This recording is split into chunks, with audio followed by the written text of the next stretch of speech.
अमावस्या और पूर्णिमा, दो बहनों की कथा। एक राज्य में एक राजा और एक रानी रहते थे जिनकी 4 संतानें थी, 2 लड़के और 2 लड़की। एक लड़की का नाम पूर्णिमा तथा दूसरी लड़की का नाम अमावस्या था। पूर्णिमा घर के कामों में निपुण थी और घर का पूरा काम करती थी और भगवान की पूजा अर्चना भी किया करती थी। इसके अतिरिक्त वह गौ माता की सेवा भी किया करती थी और उसकी दूसरी बहन अमावस्या ना ही घर का कोई काम करती थी, ना ही भगवान की पूजा अर्चना करती थी और ना ही गौ माता की सेवा करती थी। पूर्णिमा सर्वगुण संपन्न थी। फिर भी राजा और रानी अपने दोनों बेटों तथा पुत्री अमावस्या को ही प्यार किया करते थे और वह पूर्णिमा से प्यार नहीं करते थे, उसके साथ भेदभाव करते थे। राजा के चारों पुत्र और पुत्री धीरे धीरे बड़े हो रहे थे। जब वे बड़े हो गए, राजा ने अपने दोनों पुत्रों का विवाह योग्य कन्याओं के साथ करा दिया।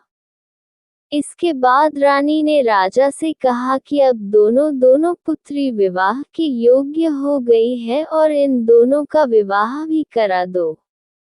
लेकिन पुत्री अमावस्या का विवाह किसी बड़े खानदान में कराना और पूर्णिमा का विवाह किसी गरीब परिवार में कराना, क्योंकि पूर्णिमा को केवल भगवान की पूजा पाठ करना ही पसंद है और गाय की सेवा करना पसंद है। अब रानी ने राजा को दोनों पुत्रियों का रिश्ता तय करने के लिए भेज दिया। राजा ने अपने पड़ोसी राज्य में जाकर वहां के राजा के पुत्र से अमावस्या का रिश्ता तय कर दिया और वही पास के गांव में जाकर एक गरीब परिवार के लड़के से पुत्री पूर्णिमा का रिश्ता भी तय कर दिया। ये सारी बात जाकर राजा ने अपनी रानी से बताया तो रानी यह सोचने लगी कि अब देखते हैं कि भगवान इसकी मदद कैसे करते हैं। ये बहुत ही पूजा पाठ करती है और भगवान में मगन रहती है। पूर्णिमा का भाई और उसकी भाभी पूर्णिमा से बहुत प्यार करते हैं, क्योंकि पूर्णिमा उनके घर के कामों में उनका साथ देती है और कामों में उनका हाथ बटाती है और यही उनकी दूसरी बहन अमावस्या उन पर अपना रोब जमाती है और घर का कोई कार्य नहीं करती। कुछ समय बीत जाने के बाद दोनों पुत्रियों का विवाह हो जाता है। राजा और रानी की विवाह के बाद अपनी दोनों पुत्रियों को विदाई देते हैं। विदाई देते समय राजा और रानी पुत्री अमावस्या को बहुत सारा धन और दौलत देकर विदा करते हैं और पूर्णिमा को भी कुछ भी नहीं देते, खाली हाथ अपने घर से विदा करते हैं। इसके बाद दोनों बहनें अपने अपने ससुराल को चली जाती है। कुछ दिन बीत जाते हैं और एक दिन अमावस्या अपने घर पर शिव जी की कथा रखती है, जिसमें वह सभी गांव वाले को निमंत्रण देती है और अपनी बहन पूर्णिमा को नहीं बुलाती। जब गांव की सभी औरतें अमावस्या के यहाँ जाती है तो यहाँ सब दृश्य पूर्णिमा अपने घर के दरवाजे के बाहर बैठकर देख रही होती है। तब वहां से गुजर रही औरतें पूर्णिमा से कहते हैं कि तुम्हारी बहन के यहाँ शिव जी की कथा रखी है, क्या तुम नहीं चलोगी? पूर्णिमा ने कहा, मुझे निमंत्रण नहीं आया है, मैं नहीं जा सकती। सभी गांव की औरतों ने पूर्णिमा से कहा, बुलाया नहीं तो क्या हुआ, भगवान शिव की कथा है, तुम हमारे साथ चलो। गांव की सभी औरतों की बात मानकर पूर्णिमा भी उनके साथ भगवान शिव की कथा में अमावस्या के घर चली जाती है।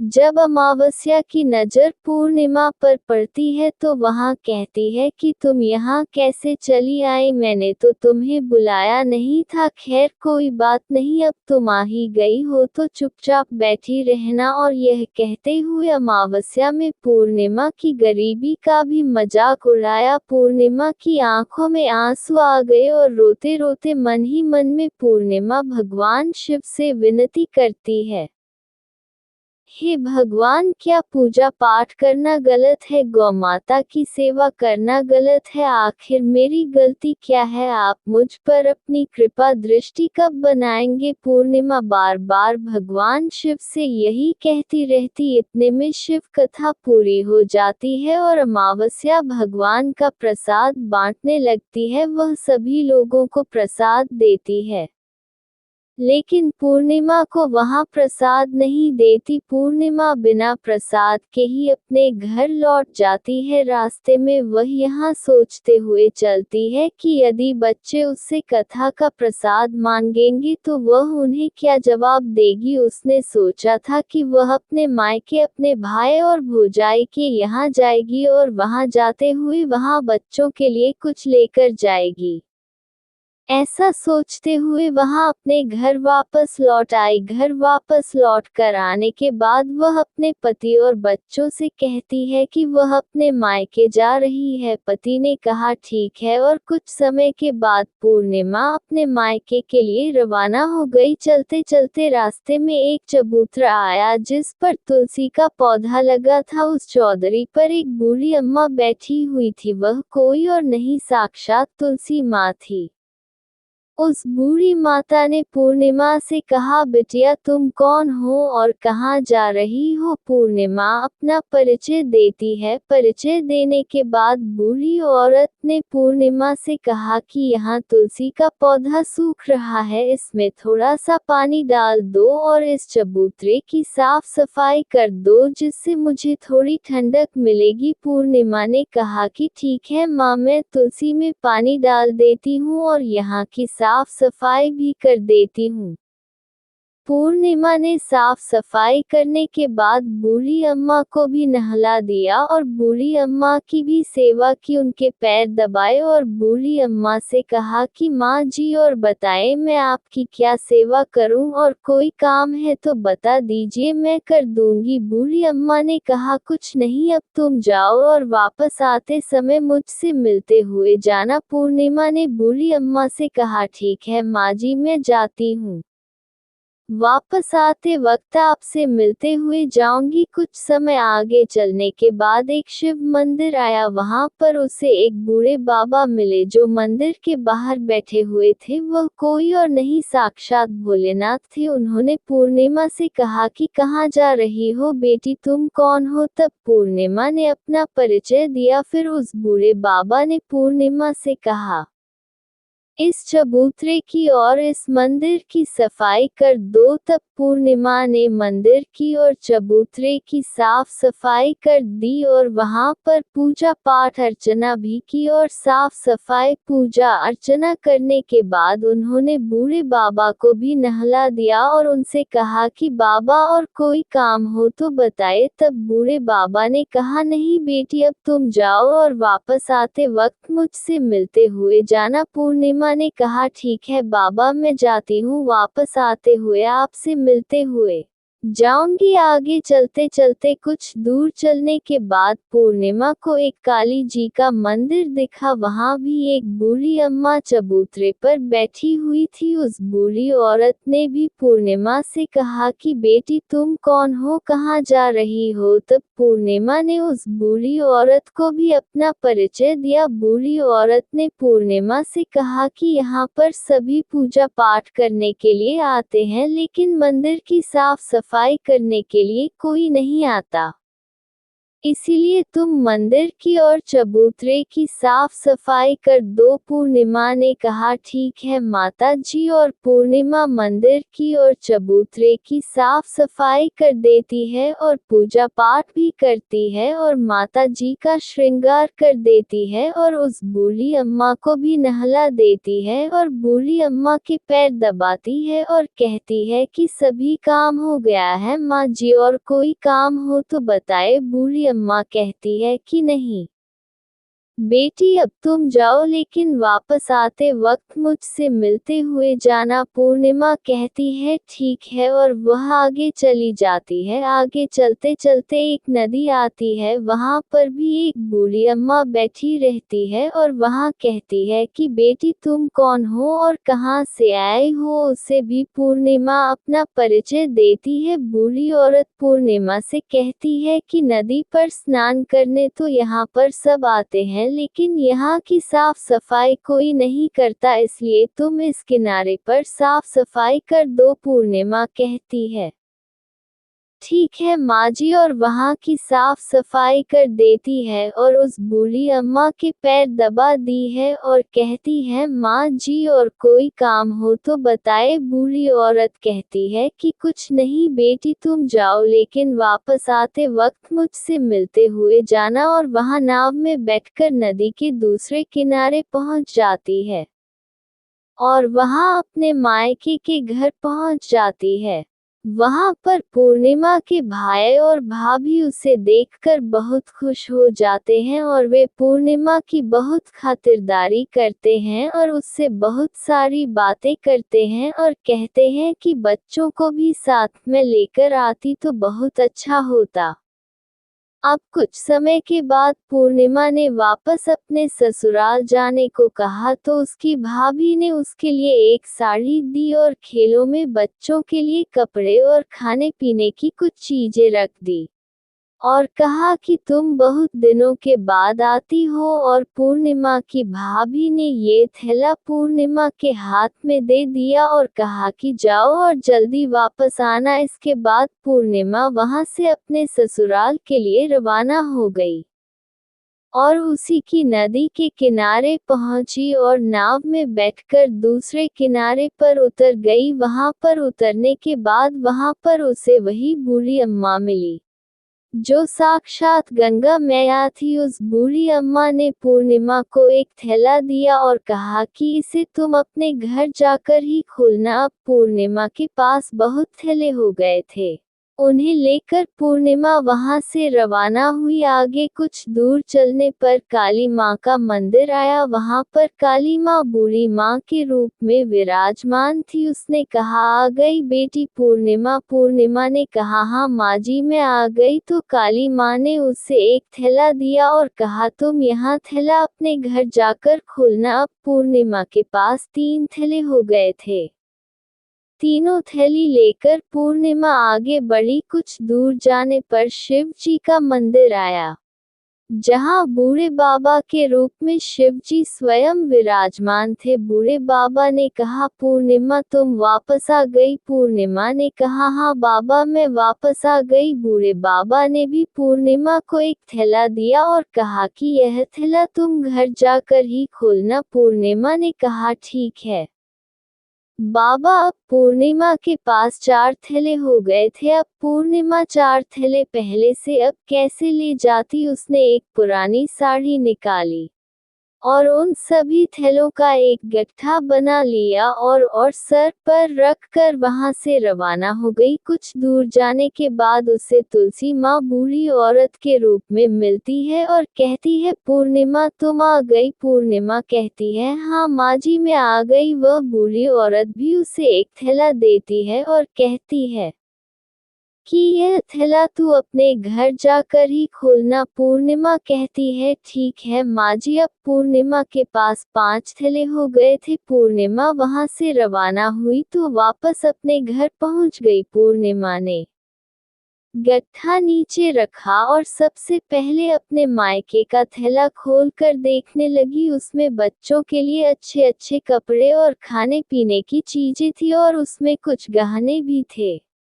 पूर्णिमा ने कपड़े अपने बच्चों को दे दिए और खाने पीने की चीजें भी बच्चों को दे दी। बच्चे ये सब पाकर बहुत खुश थे। आप पूर्णिमा ने दूसरा फैला खोला जो उसे गंगा मैया ने दिया था। उसमें ढेर सारे हीरे जवाहरात सोना चांदी आदि था। इसके बाद अब पूर्णिमा ने तीसरा थैला खोला जो उसे काली माँ ने दिया था। उसमें बहुत सारा सोना श्रृंगार का सामान भरा हुआ था। इसके बाद पूर्णिमा ने चौथा थैला खोला जो उसे भगवान शिव ने दिया हुआ था। उसमें बहुत सारा धन संपत्ति भरा हुआ था और बहुत सारी खुशियां भरी हुई थी। इसके बाद अब पूर्णिमा ने 5वां थैला खोला जो उसे तुलसी माँ ने दिया था। उसमें चावल, दाल और 7 प्रकार की खाने की चीजों से भरा हुआ था। पूर्णिमा के घर में किसी भी चीज की कमी नहीं थी। उसका घर धन धान्य से भरा हुआ था और परिपूर्ण था। पूर्णिमा और उसका परिवार सुख में जीवन व्यतीत करने लगा। अब पूर्णिमा के मन में विचार आया कि क्यों ना शिव जी की कथा कराई जाए, और शिव जी की कथा में एक कार्यक्रम रखा। पूर्णिमा ने गांव के सभी लोगों को निमंत्रण दिया और घर घर जाकर सभी लोगों को बुलाया। पूर्णिमा अपनी बहन अमावस्या के घर भी गई और अमावस्या को भी शिव जी की कथा के लिए उसने अपने घर पर बुलाया। जब अमावस्या पूर्णिमा के घर शिव जी की कथा में आई तो उसने देखा कि पूर्णिमा के घर में किसी भी चीज की कोई कमी नहीं है। इतना सारा धन दौलत देखकर अमावस्या आश्चर्यचकित हो गई। उसने पूर्णिमा से कहा कि तुम्हारे घर में इतनी धन और दौलत कहाँ से आए? पूर्णिमा ने कहा, देखो बहन, तुमने शिव जी की कथा में मुझे नहीं बुलाया था, फिर भी मैं चली आई और तुमने मुझे प्रसाद तक नहीं दिया और मेरी गरीबी का मजाक भी उड़ाया। उसके बाद मैं अपने घर आ गई और घर आते हुए मन ही मन में सोच रही थी कि अपने मायके जाऊंगी, और मैं अपने मायके चली गई। और जो कुछ घटना इस बीच हुई वह सभी घटना अपनी बहन अमावस्या को बताती है। तो अमावस्या कहती है कि तुम भी मुझे प्रसाद मत दो और मुझे डांट लो, लेकिन पूर्णिमा ने कहा कि यह तो भगवान का प्रसाद है, मैं तो सबको दूंगी और तुम्हें भी दूंगी। फिर भी अमावस्या ने प्रसाद नहीं लिया और वह सीधे अपने घर चली गई। घर जाकर अपने बच्चों से कहकर वहां अपने मायके जाने के लिए तैयार हो गई और मायके के लिए निकल गई। उसे भी रास्ते में चलते चलते तुलसी माँ मिली जो चबूतरे पर बूढ़ी माँ के रूप में बैठी हुई थी। बूढ़ी माँ ने अमावस्या से कहा कि बेटी, कौन हो तुम और कहाँ जा रही है?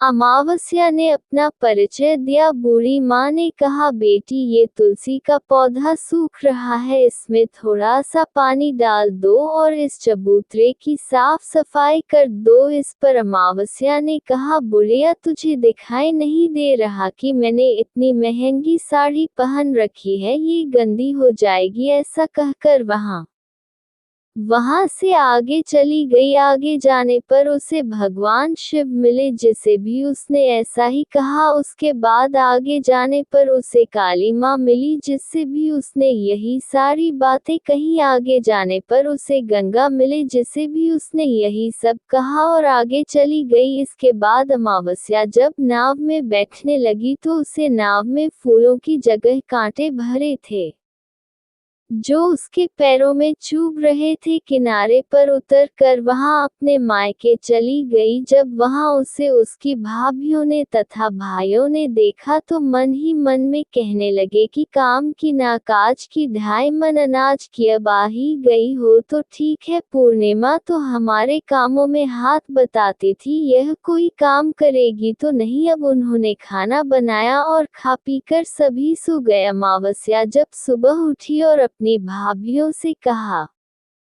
कि मैं अपने ससुराल जा रही हूँ, उन्होंने कहा कि ठीक है, जाओ। अमावस्या बोली, पूर्णिमा को तो तुमने एक थैला दिया था और मुझे कुछ नहीं दोगे क्या? भाई और भाभी ने कहा कि तुम घर जाओ, थैले तुम्हारे घर पहुँच जाएगा। फिर अमावस्या वहाँ से निकल गई और नदी के किनारे पर पहुँची। वहाँ गंगा मैया बूढ़ी औरत का रूप धारण करके बैठी हुई थी। बूढ़ी माँ ने कहा, आ गई बेटी? तो उसने कहा, हाँ, मैं आ गई। अमावस्या ने कहा, तुमने पूर्णिमा को एक थैला दिया था और मुझे नहीं दोगी क्या? बूढ़ी अम्मा ने कहा, तुम घर जाओ, थैले तुम्हारे घर पहुंच जाएगा। इसके बाद आगे जाने पर उसे काली मैया मिली, जिसने भी अमावस्या को यही कहा। इसके बाद आगे जाने पर उसे शिव भगवान मिले, जिन्होंने भी अमावस्या से यही कहा। इसके बाद आगे जाने पर उसे तुलसी माँ मिली और उसने भी अमावस्या से यही कहा।